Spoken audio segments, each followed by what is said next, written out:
February 27th, 2025. Before dawn, Mexican Army units quietly surround Toluca International Airport. Navy personnel seal the perimeter.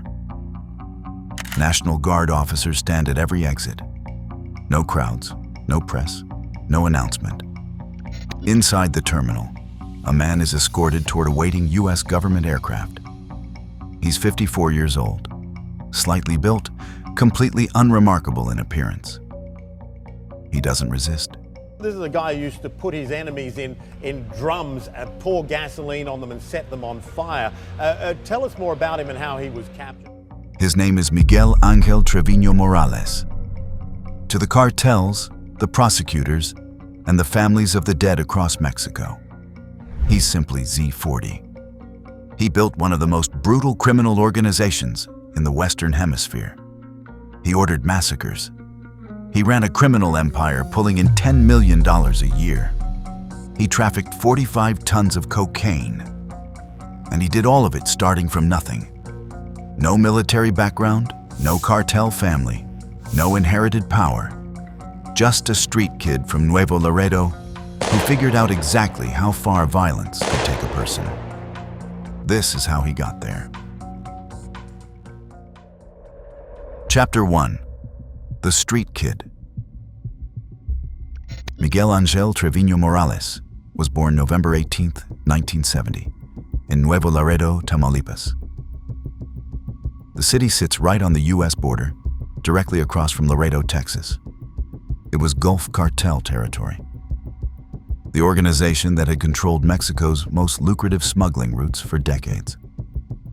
Growing up there meant watching the drug trade operate in plain sight. As a teenager, Treviño ran with Los Zetas, a local street gang. He moved through the lower levels of the criminal economy: retail drug sales, small-time smuggling, border errands. But here's what separated him from hundreds of other street kids. It was practical and specific. He spoke fluent English. He had contacts on both sides of the border. These weren't inherited advantages. They were earned tools.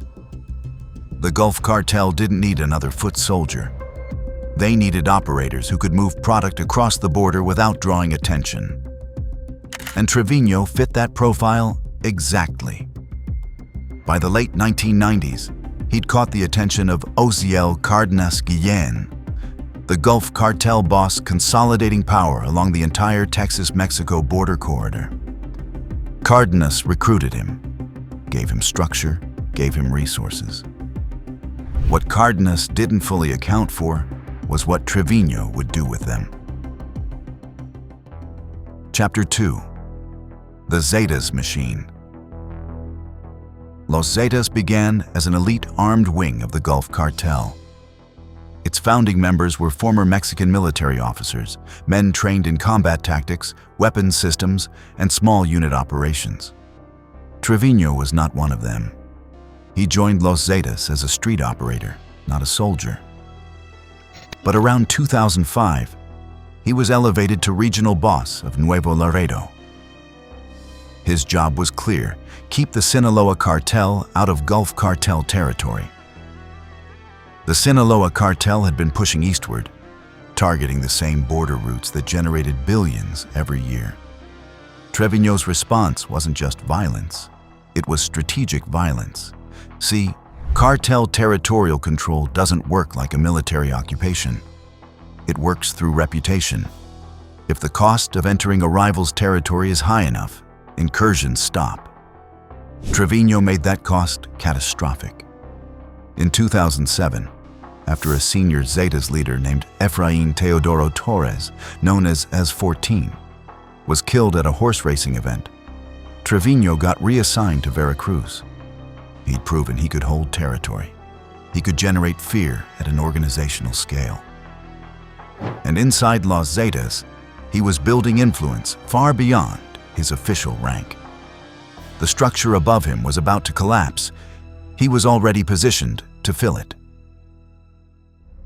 Chapter 3. The Break. In 2003, Gulf Cartel boss Osiel Cardenas Guillen was arrested. In 2007, the U.S. extradited him to face federal charges. His removal didn't just create a leadership gap, it created a question. Los Zetas had become more powerful than the organization they were built to serve. They controlled territory. They had military discipline. They generated their own revenue. So why answer to a Gulf cartel that had already lost its leader to U.S. law enforcement? Treviño and Zetas commander Heriberto Lazcano started pushing for full independence. For a few years, the two organizations maintained a loose, uneasy alliance called La Compañía. Then, January 18, 2010, Gulf cartel operatives kidnapped Victor Peña Mendoza, a senior Zetas leader and a direct associate of Treviño. This is how cartel wars actually start. Not with declarations, not with ultimatums, with a single act that makes coexistence impossible. That kidnapping told every Zetas member the Gulf cartel no longer considered their leadership legitimate. Treviño responded with war. In 2010, Los Zetas massacred 72 migrants in Tamaulipas. In 2011, 193 people were killed in a single coordinated operation. And while the violence escalated, Treviño was quietly expanding the business model. Kidnapping, extortion, immigrant smuggling, bootlegged media distribution. He wasn't just fighting a war. He was building a criminal economy. Chapter 4. The Terror. By 2012, Treviño had become the architect of something very specific and very calculated. Los Zetas, under his direction, pioneered a method of disposal called El Guiso, the stew. Victims were placed in oil barrels and burned. Other methods included wooden plank beatings and acid dissolution. These weren't acts of rage. They were operational decisions. Think about it. When an organization can't use courts or contracts to enforce loyalty, it uses certainty of consequence. The more predictable and severe the punishment for betrayal, the fewer people betray. Treviño understood this completely. He turned fear into a management tool. October 2012. Heriberto Lazcano was killed in a firefight with the Mexican Navy. Lazcano had given Treviño room to operate, believing he could control him. He couldn't. Treviño had long since built loyalty networks that bypassed Lazcano entirely. Many regional bosses had stopped paying tribute to Lazcano and were redirecting it straight to Treviño. With Lazcano gone, Treviño became the official leader of Los Zetas. The U.S. government posted a $5 million reward for his capture.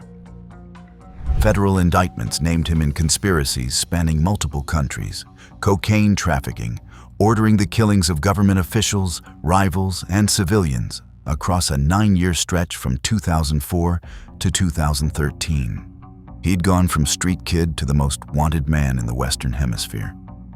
He wouldn't stay free much longer. Chapter 5. The Arrest and the Prison Years. On a road outside Nuevo Laredo, Mexican Marines intercepted a pickup truck. Inside, Miguel Treviño Morales, $2 million in cash, 1 bodyguard, 1 accountant, and 8 firearms. The date was July 15th, 2013. The most feared man in Mexico was arrested without a single shot fired. No last stand, no dramatic escape attempt. Just a traffic stop that ended a decade of terror. But the arrest didn't end his power. It relocated it. From federal prison, Treviño kept directing cartel operations through his brothers. Omar Treviño Morales, known as Z42, and others who coordinated on the outside. Mexican authorities moved him repeatedly to stop him from consolidating influence. Ciudad Juarez in 2017. Puente Grande in Jalisco, then Ceferezo, 17 in Michoacán by 2020. It didn't work. Los Zetas rebranded as the Cartel del Noreste under his continued direction.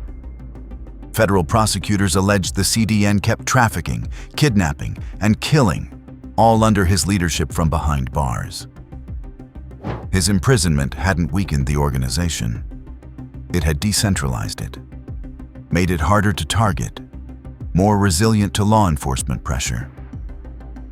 He was generating $10 million in annual profits from a prison cell.